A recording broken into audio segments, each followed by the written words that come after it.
ರಾಜ್ಯಾದ್ಯಂತ ಮುಂಗಾರು ಮಳೆ ಅಬ್ಬರ ಜೋರಾಗಿದೆ. ಮುಂದಿನ 7 ದಿನಗಳ ಕಾಲ ವರುಣಾರ್ಭಟ ಇರುತ್ತೆ ಅಂತ ಹವಾಮಾನ ಇಲಾಖೆ ಮುನ್ಸೂಚನೆ ಕೊಟ್ಟಿದೆ. ಉಡುಪಿ ಮತ್ತು ದಕ್ಷಿಣ ಕನ್ನಡ 2 ಜಿಲ್ಲೆಗೆ ಇವತ್ತು ರೆಡ್ ಅಲರ್ಟ್ ಅನ್ನು ಘೋಷಣೆ ಮಾಡಲಾಗಿದೆ. 7 ಜಿಲ್ಲೆಗೆ ಆರೆಂಜ್ ಅಲರ್ಟ್, 11 ಜಿಲ್ಲೆಗೆ ಯೆಲ್ಲೋ ಅಲರ್ಟ್ ಅನ್ನು ಘೋಷಿಸಲಾಗಿದೆ.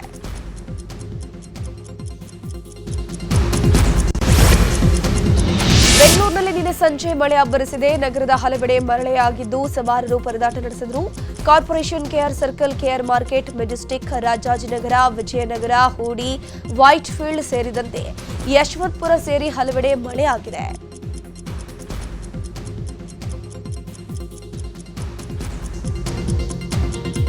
ಇತ್ತ ಬೆಂಗಳೂರಿನ ಬಸವನಗುಡಿಯ ರಾಮಕೃಷ್ಣ ಆಶ್ರಮದ ಬಳಿ ಮರ ಬಿದ್ದು ಕಾಂಪೌಂಡ್ ಕುಸಿದು 3 ಗಂಭೀರ ಗಾಯಗಳಾಗಿದೆ. ಕಾಂಪೌಂಡ್ ಪಕ್ಕದಲ್ಲಿದ್ದ ಬಸ್ ನಿಲ್ದಾಣ ಕೂಡ ನೆಲಸಮವಾಗಿದ್ದು ಪಕ್ಕದಲ್ಲೇ ನಿಂತಿದ್ದ ಸುಮಾರು 15 ಮಂದಿ ಪ್ರಾಣಾಪಾಯದಿಂದ ಗ್ರೇಟ್ ಎಸ್ಕೇಪ್ ಆಗಿದ್ದಾರೆ. ಕಾಂಪೌಂಡ್ ಕುಸಿದು ಬಿದ್ದಿದ್ದರಿಂದ 4 ಗಾಡಿಗಳು ಜಖಂಗೊಂಡಿದೆ. ಜಯನಗರ್ಗೆ ಹೋಗೋಕ್ಕೆ ಬಂದ ಇದ್ದೀನಿ. ಸಡನ್ ಇಲ್ಲಿ ಮಳೆ ಬಂತು ಜಾಸ್ತಿ. ಇಲ್ಲಿ ಬಸ್ ಸ್ಟಾಪ್ನಲ್ಲಿ ನಿಲ್ಲಿಸಿದೆ. 15 ಜನ ಇತ್ತು ಟೋಟಲ್, ಆಲ್ಮೋಸ್ಟ್ ಪೀಪಲ್ಲು. ಆಮೇಲೆ ಸಡನ್ ಒಂದು ಡಾಲಿ ಏನು ಮರದು ಫಸ್ಟ್ ಇದೆ ಕೆಳಗಡೆ ಬಿಟ್ಟು ಸವನ್ ಬಂಟೆ. ಆಮೇಲೆ ಕಿರಿಕಿರಿ ಜಾಸ್ತಿ ಸೌಂಡ್ ಬಿಟ್ಟು ಇಲ್ಲೇ ಮರ ಹಿಂಗೆ ಬಂತು, ಪೂರ್ತಿ ಹಿಂಗೆ ಆಗಿತ್ತು. ಜನ ಹಿಂಗೆ ಓಡ್ಬಿಟ್ಟೆ. ಒಂದು ಚೆನ್ನಾಗೆ ಗಾಯ ಆಯಿತು. ಇನ್ನೂ ಒಂದು ಮೇಡಮ್ ಇತ್ತು, ಇವ್ರಿಗೆ ಕಾಲಿಗೆ ಏಟಾಗಿತ್ತು. ಇವರನ್ನೇ ಕರ್ನಾಟಕದಲ್ಲಿ ಮಳೆರಾಯ ಅಬ್ಬರಿಸಿ ಬೊಬ್ಬರಿತಾ ಇದ್ದಾನೆ. ಕೊಪ್ಪಳದಲ್ಲಿ ಮುಂಗಾರು ಅಬ್ಬರ ಜೋರಾಗಿದ್ದು ಹೊಲಗಳಿಗೆ ಹಾಗೂ ತಗ್ಗು ಪ್ರದೇಶಗಳಿಗೆ ಮಳೆಯ ನೀರು ನುಗ್ಗಿದೆ. ಇನ್ನೊಂದು ಕಡೆ ಮುಂಗಾರು ಉತ್ತಮ ಮಳೆಯಾಗಿದ್ದರಿಂದ ಬಿತ್ತನೆಗೆ ಸಕಾಲ ಅಂತ ರೈತರ ಮೊಗದಲ್ಲಿ ಸಂತಸ ಮೂಡಿದೆ. ಹಾವೇರಿಯಲ್ಲೂ ಮುಂಗಾರು ಮಳೆ ಅಬ್ಬರ ಜೋರಾಗಿತ್ತು. ಜಿಲ್ಲೆಯಲ್ಲಿ ಭಾರೀ ಮಳೆಯಿಂದಾಗಿ ಜನಜೀವನ ಅಸ್ತವ್ಯಸ್ತವಾಗಿದೆ.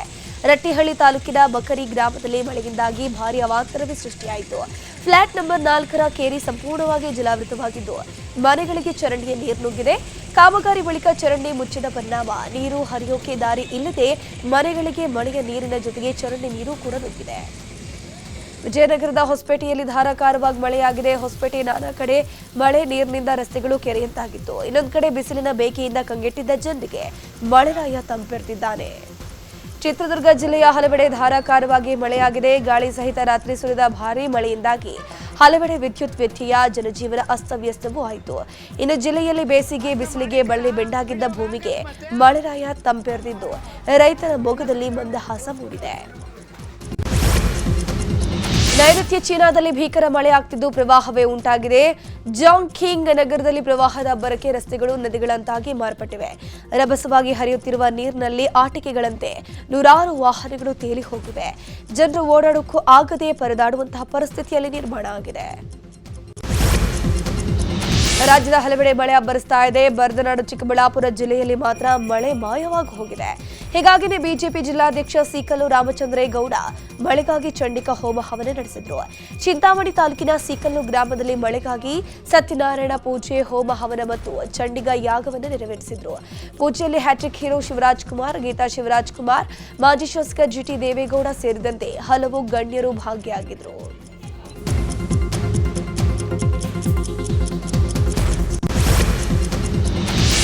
ರಾಜ್ಯಸಭಾ ಮತ್ತು ವಿಧಾನ ಪರಿಷತ್ಗೆ ಅಭ್ಯರ್ಥಿಗಳ ಬಿಜೆಪಿ ಘೋಷಣೆಯಾಗಿದೆ. ಇಂದು ನಾಮಪತ್ರ ಸಲ್ಲಿಕೆಗೆ ಕೊನೆ ದಿನವಾಗಿದ್ದು ತಡರಾತ್ರಿ ಬಿಜೆಪಿ ಅಭ್ಯರ್ಥಿಗಳನ್ನು ಪ್ರಕಟ ಮಾಡಿದೆ.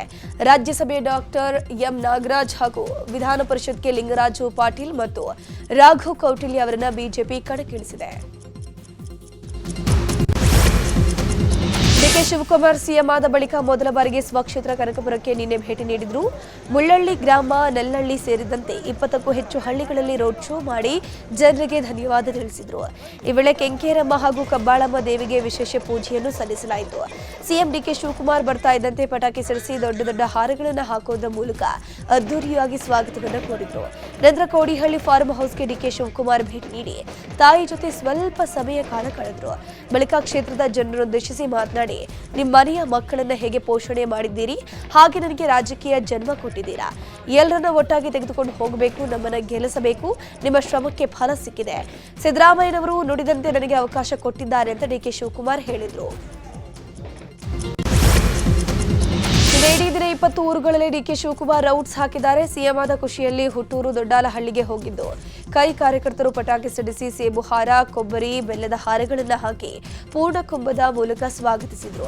ಬಳಿಕ CM DK Shivakumar road show ನಡೆಸಿ ಜನರತ್ತ ಕೈ ಮುಗಿದು ಧನ್ಯವಾದ ಸಮರ್ಪಣೆ ಮಾಡಿದ್ದಾರೆ. ಹುಟ್ಟೂರಿನಲ್ಲಿ ಡಿಕೆಶಿ ಶಕ್ತಿ ಪ್ರದರ್ಶನವನ್ನು ಮಾಡಿದ್ದು ಸಾವಿರಾರು ಸಂಖ್ಯೆಯಲ್ಲಿ ಕಿಕ್ಕಿರಿದು ಜನರು ಸೇರಿದ್ರು. ಈ ವೇಳೆ ಜನರ ಅಭಿಮಾನ ಕಂಡು ಸಿಎಂ ಡಿಕೆ ಶಿವಕುಮಾರ್ ಮೂಕ ವಿಸ್ಮಿತರಾದರು. ಸ್ವಕ್ಷೇತ್ರದಲ್ಲಿ ರೋಡ್ ಶೋ ವೇಳೆ ಡಿಕೆ ಶಿವಕುಮಾರ್ ಕೊನೆಗೂ ಕುರ್ಚಿ ಒಪ್ಪಂದದ ಬಗ್ಗೆ ಸ್ಪಷ್ಟನೆ ನೀಡಿದರು. ಕಬ್ಬಾಳಮ್ಮರ ದರ್ಶನ ಪಡೆದು ಮಾತನಾಡಿರುವಂತಹ ಅವರು, ಕೇಂದ್ರದವರು ನಮಗೆ ಸಿದ್ದರಾಮಯ್ಯನವರ ಮಧ್ಯೆ ಒಪ್ಪಂದವನ್ನ ಮಾಡಿದ್ರು. ಈ ಬಗ್ಗೆ ನಾನು ಎಲ್ಲೂ ಕೂಡ ಹೇಳಿಲ್ಲ. ಸ್ವಲ್ಪ ತಡವಾಗಿ ಅಧಿಕಾರ ಬಿಟ್ಕೊಟ್ಟಿದ್ದಾರೆ, ಪರವಾಗಿಲ್ಲ ಅಂತ ಸ್ವಕ್ಷೇತ್ರದಲ್ಲಿ ಸಿಎಂ ಕುರ್ಚಿ ಒಪ್ಪಂದದ ಬಗ್ಗೆ ಸಿಎಂ ಡಿಕೆ ಶಿವಕುಮಾರ್ ಮಾತನಾಡಿದ್ದಾರೆ.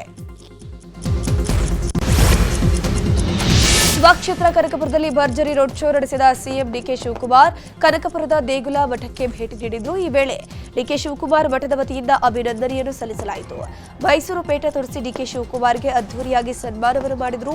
ದೇಗುಲ ಮಠದಲ್ಲಿ ಸಿಎಂ ಡಿಕೆ ಶಿವಕುಮಾರ್ ಊಟ ಮಾಡಿ ತಮ್ಮ ಪ್ರವಾಸ ಮುಗಿಸಿ ಬೆಂಗಳೂರಿಗೆ ವಾಪಸ್ಸಾದರು. ಈ ವೇಳೆ ಮಾತನಾಡಿದ ಡಿಕೆ ಶಿವಕುಮಾರ್, ಮಠಗಳಿಗೆ ನನ್ನ ಕೈಯಲ್ಲಾದಷ್ಟು ಸಹಾಯ ಮಾಡ್ತೀನಿ. ಮಠದ ಮಕ್ಕಳು, ವಿದ್ಯಾರ್ಥಿಗಳಿಗೆ ಶಕ್ತಿ ಮೀರಿ ಕೆಲಸ ಮಾಡುವ ಭರವಸೆಯನ್ನ ಅವರು ನೀಡಿದ್ದಾರೆ. ಜಮೀರ್ ಅಹಮದ್ ಖಾನ್ರಿಗೆ ಸಚಿವ ಸ್ಥಾನದ ಜೊತೆಗೆ ಡಿಸಿಎಂ ಸ್ಥಾನ ಕೊಡೋಕೆ ಒತ್ತಾಯಿಸಿ ಧಾರವಾಡ ಜಿಲ್ಲೆಯ ಕುಂದಗೋಳ ಪಟ್ಟಣದಲ್ಲಿಂದು ಪ್ರತಿಭಟನೆಯನ್ನ ಹಮ್ಮಿಕೊಳ್ಳಲಾಗಿದೆ. ಮುಸ್ಲಿಂ ಮುಖಂಡರು ಕುಂದಗೋಳದ ಗಾಳಿ ಮರೆಮ್ಮ ದೇವಿ ದೇವಸ್ಥಾನದ ಬಳಿ ಪ್ರತಿಭಟನೆ ಮಾಡ್ತಾರೆ. ಜಮೀರ್ ಅಹಮದ್ರನ್ನ ಡಿಸಿಎಂ ಮಾಡಬೇಕು, ದೇಶದಾದ್ಯಂತ ಗೋಹತ್ಯೆ ನಿಷೇಧ ಕಾಯ್ದೆ ಜಾರಿಗೆ ತರಬೇಕು, ಗೋವನ್ನ ರಾಷ್ಟ್ರೀಯ ಪ್ರಾಣಿ ಅಂತ ಘೋಷಿಸುವುದು ಸೇರಿದಂತೆ ವಿವಿಧ ಬೇಡಿಕೆಗಳ ಈಡೇರಿಕೆಗೆ ಒತ್ತಾಯಿಸಿ ಪ್ರತಿಭಟನೆಯನ್ನ ಮಾಡಲಾಯಿತು. ಬೆಂಗಳೂರು ದಕ್ಷಿಣ ಜಿಲ್ಲೆಯ ಬಿಡದಿ ರೈತರ ಹೋರಾಟಕ್ಕೆ ಬಿಜೆಪಿ ಉಚ್ಚಾಟಿತ ಶಾಸಕ ಬಸನಗೌಡ ಪಾಟೀಲ್ ಯತ್ನಾಳ್ ಬೆಂಬಲವನ್ನು ವ್ಯಕ್ತಪಡಿಸಿದ್ದಾರೆ. ಇಂದು ಬಿಡದಿ ರೈತರ ಹೋರಾಟದಲ್ಲಿ ಶಾಸಕ ಯತ್ನಾಳ್ ಭಾಗಿಯಾಗಲಿದ್ದಾರೆ. ಈ ಮೂಲಕ ಸಿಎಂ ಡಿಕೆ ಶಿವಕುಮಾರ್ ತವರು ಜಿಲ್ಲೆಯ ರೈತರ ಹೋರಾಟಕ್ಕೆ ಯತ್ನಾಳ್ ಬಲ ತುಂಬಿದ್ದಾರೆ. ಮಾಜಿ ಸಿಎಂ ದಿವಂಗತ ದೇವರಾಜು ಅರಸು ಮೊಮ್ಮಗ ಎಐಸಿಸಿ ಕಾರ್ಯದರ್ಶಿಯಾಗಿದ್ದ ಸೂರಜ್ ಹೆಗ್ಡೆ ನಿಧನ ಹೊಂದಿದ್ದಾರೆ. ನಿನ್ನೆ ರಾತ್ರಿ ಹೃದಯಾಘಾತದಿಂದ ಬೆಂಗಳೂರಿನ ಖಾಸಗಿ ಆಸ್ಪತ್ರೆಯಲ್ಲಿ ಕೊನೆಯುಸಿರೆಳೆದಿರುವುದು. ಕರ್ನಾಟಕ ಸರ್ಕಾರದ ಗ್ಯಾರಂಟಿ ಅನುಷ್ಠಾನ ಸಮಿತಿಯ ರಾಜ್ಯ ಉಪಾಧ್ಯಕ್ಷ ಮತ್ತು ತಮಿಳುನಾಡು ಮತ್ತು ಪುದುಚೇರಿ ಕಾಂಗ್ರೆಸ್ನ ಉಸ್ತುವಾರಿಯಾಗಿದ್ದರು. ಕಾಂಗ್ರೆಸ್ ಮುಖಂಡ ಸೂರಜ್ ಹೆಗ್ಡೆ ಅವರ ನಿಧನಕ್ಕೆ ಸಿಎಂ ಡಿಕೆ ಶಿವಕುಮಾರ್ ಸಂತಾಪ ಸೂಚಿಸಿದ್ದಾರೆ. ಸೂರಜ್ ಹೆಗ್ಡೆ ಅವರ ಅಗಲಿಕೆ ಸುದ್ದಿ ಕೇಳಿ ನನ್ನ ಮನಸ್ಸಿಗೆ ಆಘಾತವಾಗಿದೆ. ಚಿಕ್ಕ ವಯಸ್ಸಿಗೆ ಅವರು ನಮ್ಮನ್ನ ಅಗಲಿದ್ದಾರೆ ಅನ್ನೋದನ್ನು ನನಗೆ ನಂಬೋಕ್ಕಾಗ್ತಿಲ್ಲ. ಅವರ ಅಗಲಿಕೆ ಕಾಂಗ್ರೆಸ್ ಪಕ್ಷಕ್ಕೆ ತುಂಬಲಾರದಂತಹ ನಷ್ಟ. ಸೂರಜ್ ಅವರ ಆತ್ಮಕ್ಕೆ ಶಾಂತಿ ಸಿಗಲಿ, ಅವರ ಕುಟುಂಬ ಸದಸ್ಯರು ಹಾಗೂ ಅಭಿಮಾನಿಗಳಿಗೆ ಅವರ ಅಗಲಿಕೆ ನೋವು ಭರಿಸುವ ಶಕ್ತಿಯನ್ನ ಕರುಣಿಸಲಿ ಅಂತ ಭಗವಂತನಲ್ಲಿ ಪ್ರಾರ್ಥನೆ ಮಾಡ್ತೀನಿ ಅಂತ ಎಕ್ಸ್ನಲ್ಲಿ ಪೋಸ್ಟ್ ಹಾಕಿದ್ದಾರೆ. ಯುದ್ಧದಿಂದ ಜಾಗತಿಕ ಇಂಧನ ಬಿಕ್ಕಟ್ಟು ಮುಂದುವರೆದಿದೆ. ಗ್ಯಾಸ್ ಸಿಲಿಂಡರ್ ಬೆಲೆ ಗಗನಕ್ಕೇರ್ತಾನೆ ಇದೆ. ಇದೀಗ ಮತ್ತೆ ಸಿಲಿಂಡರ್ ಬೆಲೆ 29 ರೂಪಾಯಿ ಹೆಚ್ಚಳ ಮಾಡಲಾಗಿದ್ದು, ಈ ಬಗ್ಗೆ ಧಾರವಾಡದಲ್ಲಿ ಕೇಂದ್ರ ಸಚಿವ ಪ್ರಹ್ಲಾದ್ ಜೋಶಿ ರಿಯಾಕ್ಷನ್ ಕೊಟ್ಟಿದ್ದಾರೆ. ನಮ್ಮ ದೇಶದಲ್ಲಿ ಗೃಹ ಬಳಕೆ ಸಿಲಿಂಡರ್ ಸಮಸ್ಯೆ ಆಗದಂತೆ ಸರಬರಾಜು ಆಗ್ತಿದೆ. ಜನರಿಗೆ ತೊಂದರೆ ಆಗದಂತೆ ನಾವು ಹೆಚ್ಚು ಹಣ ಕೊಟ್ಟು ತರಿಸ್ತಾ ಇದ್ದೀವಿ. ಯುದ್ಧ ಅಂತ್ಯವಾದ ಮೇಲೆ ಸರಿಯಾಗಲಿದೆ ಅಂತ ಪ್ರಹ್ಲಾದ್ ಜೋಶಿ ತಿಳಿಸಿದರು. ಪೊಲೀಸ್ ಇಲಾಖೆಯಲ್ಲಿ ಮೇಜರ್ ಸರ್ಜರಿ ಆಗಿದೆ. ಹಿರಿಯ ಐಪಿಎಸ್ ಅಧಿಕಾರಿಗಳ ವರ್ಗಾವಣೆಯಾಗಿದೆ. ಪ್ರಣಬ್ ಮೊಹಾಂತಿ ಅವರನ್ನ ಸಿಐಡಿ ಡಿಜಿಯಾಗಿ ವರ್ಗಾವಣೆ ಮಾಡಲಾಗಿದ್ದು, ಕಮಾಂಡ್ ಸೆಂಟರ್ ಪ್ರಭಾರ ಡಿಜಿಯಾಗಿಯೂ ಮುಂದುವರಿಕೆ ಮಾಡಲಾಗಿದೆ. ಚಂದ್ರಗುಪ್ತ ಅವರನ್ನ ಇಂಟೆಲಿಜೆನ್ಸ್ ಐಜಿಯಾಗಿ ನೇಮಕ ಮಾಡಿ ರಾಜ್ಯ ಸರ್ಕಾರ ಆದೇಶವನ್ನು ಹೊರಡಿಸಿದೆ. ಅಕ್ರಮ ಮರಳು ಗಣಿಗಾರಿಕೆಯಿಂದ 3 ಮೃತಪಟ್ಟಿರುವ ಘಟನೆ ಯಾದಗಿರಿಯ ವಡಗೇರ ತಾಲೂಕಿನ ಬಸವನಗರ ಗ್ರಾಮದಲ್ಲಿ ನಡೆದಿದೆ. ಬಟ್ಟೆ ತೊಳೆಯುವಾಗ ಮರಂ ಕ್ವಾರಿಯಲ್ಲಿ ಸಂಗ್ರಹವಾಗಿದ್ದ ನೀರಿನಲ್ಲಿ ಕಾಲು ಜಾರಿ 2 ಮಕ್ಕಳು ಮತ್ತು ಓರ್ವ ಮಹಿಳೆ ಬಿದ್ದು ಸಾವನ್ನಪ್ಪಿದ್ದಾರೆ. ಅಕ್ರಮ ಮರಳು ದಂಧೆಗೆ ಅಮಾಯಕರು ಬಲಿಯಾಗಿದ್ದು, ಕುಟುಂಬಸ್ಥರ ಆಕ್ರಂದನ ಮುಗಿಲು ಮುಟ್ಟಿದೆ. ಇನ್ನು ಗಣಿ ಇಲಾಖೆ, ಕಂದಾಯ ಮತ್ತು ಪೊಲೀಸ್ ಇಲಾಖೆ ಮತ್ತು ತಹಸೀಲ್ದಾರರು ಅಕ್ರಮ ದಂಧೆಗೆ ಸಾಥ್ ನೀಡುತ್ತಿರುವ ಆರೋಪ ಕೂಡ ಕೇಳಿಬಂದಿದೆ. ಪ್ರತಿ ವರ್ಷ ಮುಂಗಾರಿನ ಮೃಗಶಿರ ಮಳೆ ವೇಳೆ ಕೊಪ್ಪಳ ತಾಲೂಕಿನ ಕುಟಗನಹಳ್ಳಿಯಲ್ಲಿ ವನಸ್ಪತಿ ಔಷಧಿಯನ್ನು ನೀಡಲಾಗುತ್ತೆ. ಅಶೋಕ್ ರಾವ್ ಕುಲಕರ್ಣಿ ಅನ್ನೋರು ತಯಾರಿಸಿದ ವನಸ್ಪತಿ ಔಷಧಿಯನ್ನು ಸಾರ್ವಜನಿಕರಿಗೆ ನೀಡಲಾಗುತ್ತೆ. ಈ ವೇಳೆ ರಾಜ್ಯ ಮತ್ತು ಬೇರೆ ರಾಜ್ಯಗಳ ಸಾವಿರಾರು ಜನರು ಇಲ್ಲಿಗೆ ಆಗಮಿಸಿ ಔಷಧಿ ಪಡೆದಿದ್ದಾರೆ. ಇಂದು ಸಂಜೆ 7:39ಕ್ಕೆ ಮೃಗಶಿರ ಮಳೆ ಶುರುವಾಗುತ್ತೆ. ಈ ವೇಳೆ ಔಷಧಿ ಪಡೆಯೋಕೆ ಹೆಚ್ಚು ಜನ ಬರಲಿದ್ದು, ಕುಟಗನಹಳ್ಳಿಯಲ್ಲಿ ಬಿಗಿ ಭದ್ರತೆಯನ್ನು ಒದಗಿಸಲಾಗಿದೆ. ಚಾಮರಾಜನಗರ ತಾಲೂಕಿನ ಮಲೆಯೂರು ಗ್ರಾಮದಲ್ಲಿ ಚರಂಡಿ ನೀರು ಉಕ್ಕಿ ರಸ್ತೆ ಮೇಲೆ ಹರಿತಾ ಇದೆ. ಕಳೆದ 6 ತಿಂಗಳಿಂದಲೂ ಕೊಚ್ಚೆ ನೀರು ರಸ್ತೆ ಮೇಲೆಯೇ ಹರಿತಿದ್ದು ಗ್ರಾಮಸ್ಥರು ಕೊಚ್ಚೆ ನೀರಿನಲ್ಲೇ ಸಂಚರಿಸಬೇಕಾದ ದುಸ್ಥಿತಿ ಇದೆ. ಈ ಬಗ್ಗೆ ಗ್ರಾಮ ಪಂಚಾಯಿತಿ ಅಧಿಕಾರಿಗಳಿಗೆ ಗೊತ್ತಿದ್ರೂ ಯಾವುದೇ ರೀತಿಯ ಕ್ರಮ ಕೈಗೊಳ್ಳದೆ ನಿರ್ಲಕ್ಷ್ಯವನ್ನು ವಹಿಸಿದ್ದಾರೆ ಅಂತ ಗ್ರಾಮಸ್ಥರು ಆರೋಪಿಸಿ ಅಧಿಕಾರಿಗಳ ವಿರುದ್ಧ ಕಿಡಿಕಾರಿದ್ದಾರೆ. ಮಂಗಳೂರಿನ ಮೂಡಬಿದಿರೆಯ ಬನ್ನಡ್ಕ ಪರಿಸರದಲ್ಲಿ ಚಿರತೆಯೊಂದು ಪ್ರತ್ಯಕ್ಷವಾಗಿದೆ. ಪಂಚಾಯಿತಿಯ ಸದಸ್ಯ ನಿತಿನ್ ಕೋಟ್ಯಾನ್ ಅವರ ಮನೆಯ ಅಂಗಳಕ್ಕೆ ಚಿರತೆ ಬಂದಿದೆ. ರಾತ್ರಿಯ ವೇಳೆಯಲ್ಲಿ ನಿತಿನ್ ಕೋಟ್ಯಾನ್ ಅವರ ಮನೆಯ ಆವರಣಕ್ಕೆ ನುಗ್ಗಿದ ಚಿರತೆಯ ಚಲನವಲನ ಅಲ್ಲಿನ ಸಿಸಿ ಕ್ಯಾಮೆರಾದಲ್ಲಿ ಕ್ಯಾಪ್ಚರ್ ಆಗಿದೆ. ಬೆಳಗಾವಿಯಲ್ಲಿ ಶಿವಾನಂದ ನೀಲಣ್ಣನವರ ಬಹುಕೋಟಿ ವಂಚನೆ ಪ್ರಕರಣ ದಿನಕ್ಕೊಂದು ಟ್ವಿಸ್ಟ್ ಸಿಗ್ತಾ ಇದೆ. ಇದೀಗ ಖ್ಯಾತ ನಟ ನಟಿಯರಿಗೂ ತನಿಖೆಯ ಆತಂಕ ಶುರುವಾಗಿದೆ. ಸಾವಿರಾರು ಕೋಟಿ ವಂಚನೆ ಹಿನ್ನೆಲೆಯಲ್ಲಿ ಶಿವಾನಂದ ನೀಲಣ್ಣನವರ ಹೆಂಡಲಗ ಜೈಲಲ್ಲಿದ್ದಾರೆ. ಆದರೆ ಶಿವಾನಂದ ಜೊತೆಗೆ ಕೆಲ ನಟ ನಟಿಯರು ನಂಟು ಹೊಂದಿದ್ದು ಅವರನ್ನ ವಿಚಾರಣೆ ಮಾಡುವಂತಹ ಸಾಧ್ಯತೆ ಕೂಡ ಇದೆ. ಬೆಳಗಾವಿ ಕನ್ನಡ ಹಬ್ಬ ಹೆಸರಲ್ಲಿ ಸರ್ದಾರ್ ಮೈದಾನದಲ್ಲಿ ಅದ್ದೂರಿ ಕಾರ್ಯಕ್ರಮ ಮಾಡಲಾಗಿತ್ತು. ಅದು ಕಾರ್ಯಕ್ರಮದಲ್ಲಿ ರಂಜಿಸೋಕೆ ಬಂದಿದ್ದ ನಟ ನಟಿಯರಿಗೆ ಲಕ್ಷಾಂತರ ಹಣ ಸಂದಾಯ ಮಾಡಿರುವಂತಹ ಶಂಕೆ ವ್ಯಕ್ತವಾಗಿದ್ದು ಬ್ಯಾಂಕ್ ಖಾತೆ ಇಲ್ಲದೆ ಚೆಕ್ ಮೂಲಕ ಹಣ ಪಡೆದಿದ್ರೆ ನೋಟಿಸ್ ನೀಡೋಕೆ ಸಿಐಡಿ ಪ್ಲಾನ್ ಅನ್ನು ಮಾಡಿಕೊಂಡಿದೆ. ಕೋಟ್ಯಾಂತರ ಠೇವಣಿ ಹಣ ದುರುಪಯೋಗದ ಆರೋಪ ಹಿನ್ನೆಲೆಯಲ್ಲಿ ಬೆಳಗಾವಿಯ ಆದಿತ್ಯರಾಜ್ ಕ್ಯಾಪಿಟಲ್ ಮೇಲೆ ಅಧಿಕಾರಿಗಳು ರೇಡ್ ಮಾಡಿದ್ರು. ಚಿಲಕವಾಡಿ ಪೊಲೀಸ್ ಠಾಣೆಯಲ್ಲಿ ದೂರು ಕೂಡ ದಾಖಲಾಗಿದೆ. ಸದ್ಯ ಸಂಸ್ಥೆಯ ಸಿಇಒ ಬಾಲರಾಜ್ ಮಾನೆ ವಿಡಿಯೋ ಹೇಳಿಕೆಯನ್ನು ರಿಲೀಸ್ ಮಾಡಿದ್ದು, ನಾನು ಯಾವುದೇ ನಿಯಮಗಳನ್ನು ಉಲ್ಲಂಘನೆ ಮಾಡಿಲ್ಲ, ನಿಮ್ಮ ಬೆವರಿನ ಹಣ ನಿಮ್ಮ ಬಳಿ ಇದೆ, ಟಿಡಿಎಸ್ ಕಟ್ ಮಾಡಿದ ನಂತರವೇ ನಾವು ಎಲ್ಲರಿಗೂ ಶೇರಿಂಗ್ ಅಮೌಂಟ್ ಅನ್ನು ಹಾಕಿದ್ದೀವಿ. ಈ ಕಾನೂನು ಸಂಘರ್ಷದಲ್ಲಿ ಗೆದ್ದು ಮತ್ತೆ ಆದಿತ್ಯರಾಜ್ ಕಂಪನಿಗೆ ಜಯ ಸಿಗಲಿ ಅಂತ ಹೇಳಿದ್ದಾರೆ.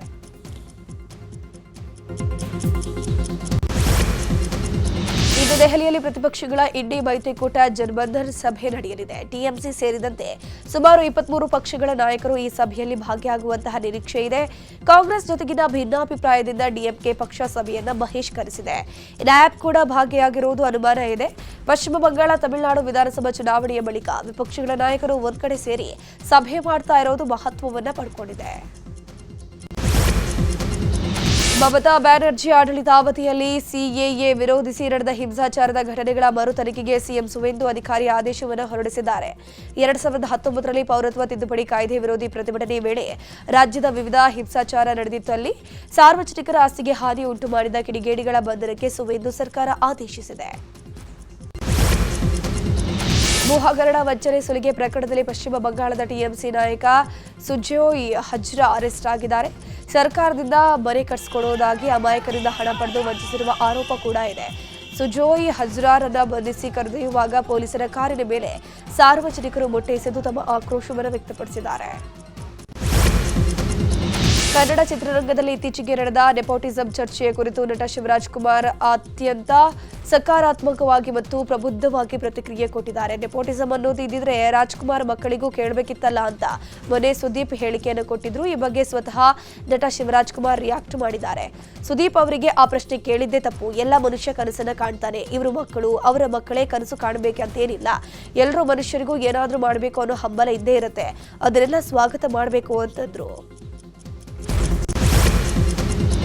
ದಕ್ಷಿಣ ಏಷ್ಯಾದ ಫುಟ್ಬಾಲ್ನಲ್ಲಿ ಭಾರತದ ಮಹಿಳಾ ಫುಟ್ಬಾಲ್ ತಂಡವು ಮತ್ತೊಮ್ಮೆ ಐತಿಹಾಸಿಕ ದಾಖಲೆಯನ್ನು ಸೃಷ್ಟಿ ಮಾಡಿದೆ. ಗೋವಾದಲ್ಲಿ ನಡೆದ 2020ರ ಸ್ಯಾಫ್ ಮಹಿಳಾ ಚಾಂಪಿಯನ್ಶಿಪ್ನ ಫೈನಲ್ ಪಂದ್ಯದಲ್ಲಿ ಭಾರತವು ಬಾಂಗ್ಲಾದೇಶವನ್ನು 3-1 ಗೋಲುಗಳ ಅಂತರದಿಂದ ಸೋಲಿಸಿದೆ. ಈ ಮೂಲಕ ದಾಖಲೆಯ 6ನೇ ಬಾರಿಗೆ ಪ್ರಶಸ್ತಿಯನ್ನು ಎತ್ತಿ ಹಿಡಿದಿದೆ. ಭಾರತದ ಬ್ಲೂ ಟೈಗ್ರೆಸಸ್ ಸಾಧನೆಯನ್ನ ರಾಷ್ಟ್ರಪತಿ ಮತ್ತು ಪ್ರಧಾನಿಯವರು ಶ್ಲಾಘಿಸಿದ್ದಾರೆ.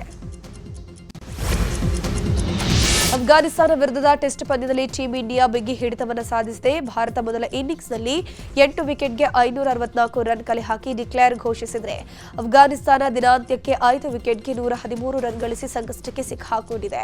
ಇನ್ನು 450 ರನ್ ಹಿನ್ನಡೆಯಲ್ಲಿದ್ದು ಫಾಲೋ ಆನ್ಗೆ ಸಿಲುಕುವಂತಹ ಭೀತಿಯಲ್ಲಿದೆ. ಇನ್ನು ಟೆಸ್ಟ್ನಲ್ಲಿ ಪಾದಾರ್ಪಣೆ ಪಂದ್ಯದ ಮೊದಲ ಓವರ್ನಲ್ಲೇ ವಿಕೆಟ್ ಕಿತ್ತು ಮಾನವ್ ಸುಥಾರ್ ಹೊಸ ದಾಖಲೆಯನ್ನು ಬರೆದರು. ವಿನೋದ್ ಪ್ರಭಾಕರ್ ನಟನೆಯ ಶ್ರೇಯಸ್ ದರ್ಶನ್ ನಿರ್ಮಾಣದ ಕೆಎಂ ಚೈತನ್ಯ ನಿರ್ದೇಶನದ ಬಲರಾಮನ ದಿನಗಳು ಚಿತ್ರ ರಿಲೀಸ್ಗೆ ರೆಡಿಯಾಗಿದೆ.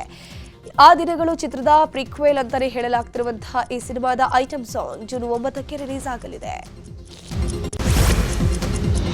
ಸಿರಂ ಮೂವೀಸ್ ಲಾಂಛನದಲ್ಲಿ ನೀ ನಂಗೆ ಅಲ್ಲವಾ ಚಿತ್ರದ ಟೀಸರ್ ರಿಲೀಸ್ ಆಗಿದೆ. ಜಯರಾಮ ದೇವಸಮುದ್ರ ನಿರ್ಮಿಸಿರುವಂತಹ ಮನೋಜ್ ಪಿ ನಡುಲು ಮನೆ ನಿರ್ದೇಶನ ಈ ಚಿತ್ರಕ್ಕಿದೆ.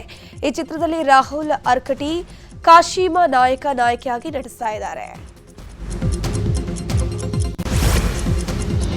ಸಾಯಿ ಪಲ್ಲವಿ ಧನುಷ್ ಜೊತೆಗೆ ಮಾರಿ ಸಿನಿಮಾ ನಂತರ ಮತ್ತೆ ಕೈ ಜೋಡಿಸಿದ್ದಾರೆ. ಮಾರಿ 2 ಅಂತಾನೆ ಹೇಳಲಾಗ್ತಿರುವಂತಹ ಈ ಸಿನಿಮಾದಲ್ಲಿ ಧನುಷ್ ಕಳ್ಳನ ಪಾತ್ರದಲ್ಲಿ ನಟಿಸಿದ್ರೆ ಸಾಯಿ ಪಲ್ಲವಿ ಪೊಲೀಸ್ ಪಾತ್ರದಲ್ಲಿ ಕಾಣಿಸಿಕೊಳ್ಳಲಿದ್ದು ಮೊದಲ ಬಾರಿಗೆ ಖಡಕ್ ರೋಲ್ನಲ್ಲಿ ಸಾಯಿ ಪಲ್ಲವಿ ಕಾಣಿಸಿಕೊಳ್ಳಲಿದ್ದಾರೆ.